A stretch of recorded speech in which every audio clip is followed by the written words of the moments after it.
Pat has been nice, but he hasn't made you forget about Steph Curry, has he? I'm actually kind of looking forward to getting them on the court together. That could be fun. The way Pat is playing, the way he's impacting winning, the way he's impacting just the competitive spirit of the team, I have to keep playing him. We're winning, and he's a huge part of that. Hey, Coach, how you doing? Good to talk to you.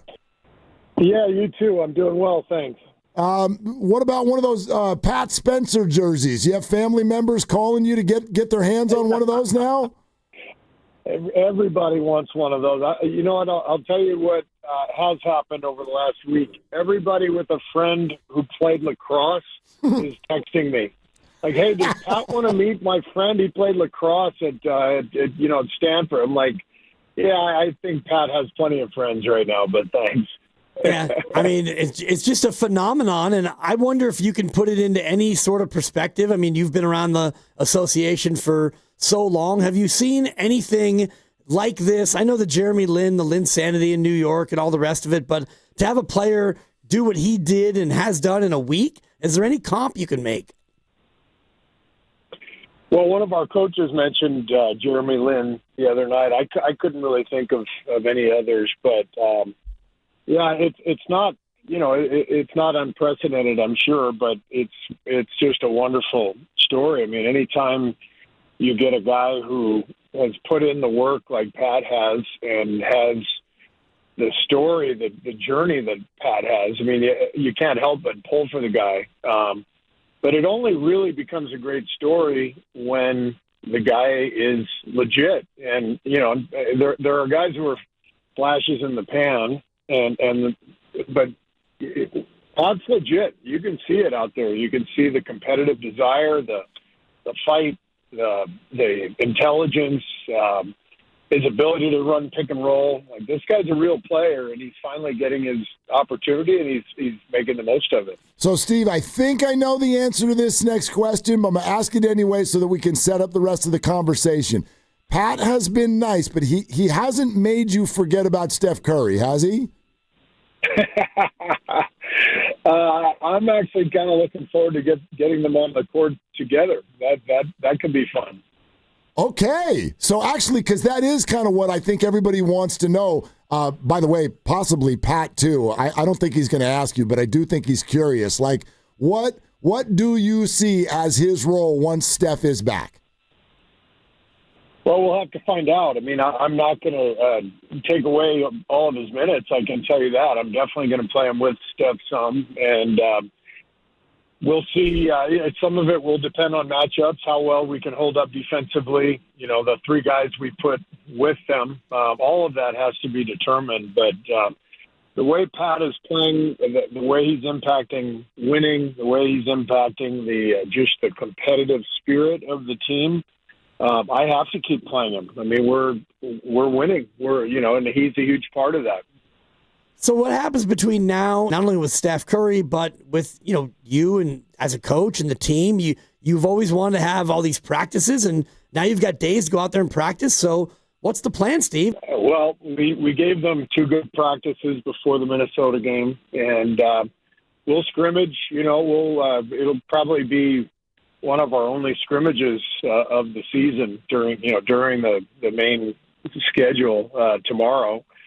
And it'll be great. We're getting Steph back. Hopefully, that seems to be where this is all heading. So, to get the whole group together and scrimmage will be a really good thing for us. When you do a scrimmage like that, is it starters against the second team? Do you kind of divvy it up? Do you let the guys kind of pick teams like the old schoolyard days? What's that like? Well, at this point, I don't even know who our starters are, so that would be difficult to determine. But, it just depends. I mean, we generally will do that, starters against the second team and, mix in some of the reserves. But we have a legit 13, 14 guys now who could all play. And so we've got a major puzzle to figure out and a lot of mouths to feed, as I said. So this is not going to be easy, but it's a good problem to have because of the depth that it gives us. It's a puzzle you need to figure out. is there a time frame on that? Like, is there a spot in the schedule where you do want to know who your 10 or 11 guys are, and then you're kind of doing your thing night to night? Well, not really. I mean, if you find something, then you stick with it, and then during the 82-game season, eventually things are going to change. Either you're not playing well, or you get an injury or something, and then you adapt. But what's happened here, I would say over the last week, even though we let that Philadelphia game slip away, but you think about the way our guys fought and played in that second half of OKC. And then Philly and Cleveland, Chicago. That's 4 games in a row where we've seen a lot of good things, and obviously Pat Spencer in the middle of it. But really good defense is part of that, and we just have to keep going and carry that momentum forward, and that's what I'm looking for the most. Is can we find a little momentum from this stretch and carry it forward to a more consistent level of play? Is it fair to say that is a challenge for Jonathan Kuminga? And we always joke on the show that all roads lead to Kuminga, but he got a DNP last time out. And is it as simple as those little things like the effort and the want to that maybe has been missing from his game of late? Yeah, for sure. He has not played well lately, and that's why I went away from him.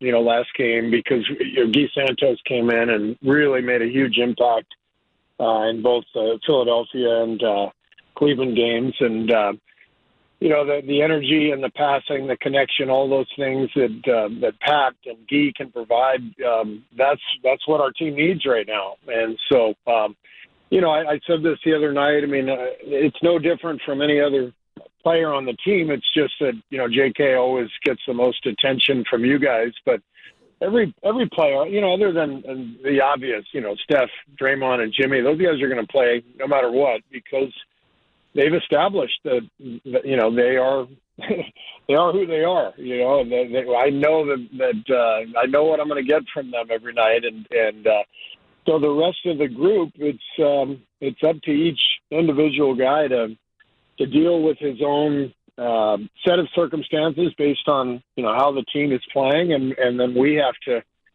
sort of figure out what combination is going to help us win.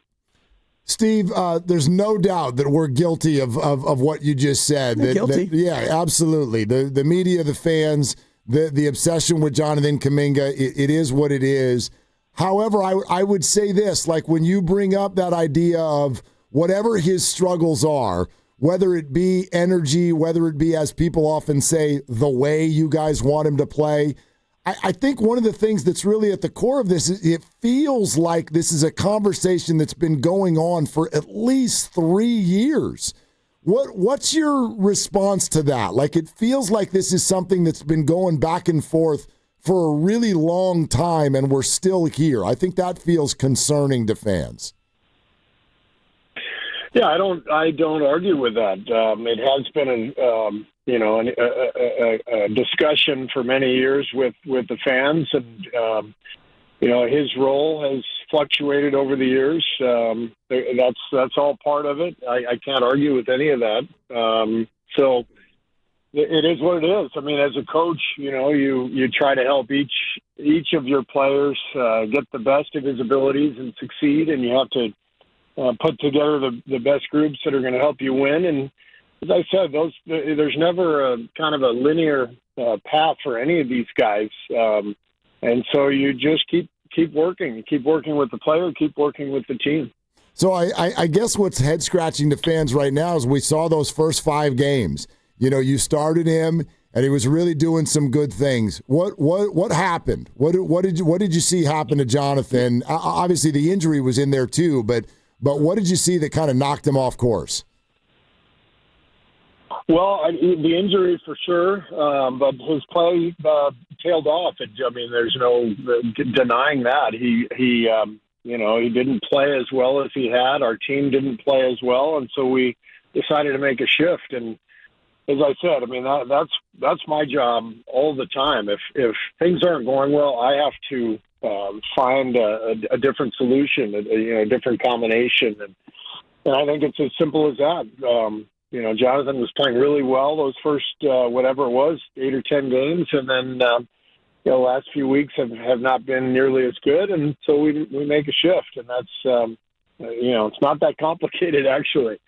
Pat Spencer joined Steiny and Guru earlier today, and he talked about being part of the Stay Ready crew, where you just never know when you were going to tab them to come in and play. Is Jonathan Kuminga cut out to be one of those Stay Ready guys in case that he happens to fall out of the rotation? Well, he's obviously a guy with a lot of ambition, which I love. He wants to be a star. He's got the ability that that gives him that hope and gives us that hope. But there has to be a consistent level of play in order to achieve that. And you've seen Jimmy really take him under his wing this year, and I love what the veteran players have done. Draymond and Steph, and, they're all really fighting for him in his corner. So the potential is there, but it's there has to be a level of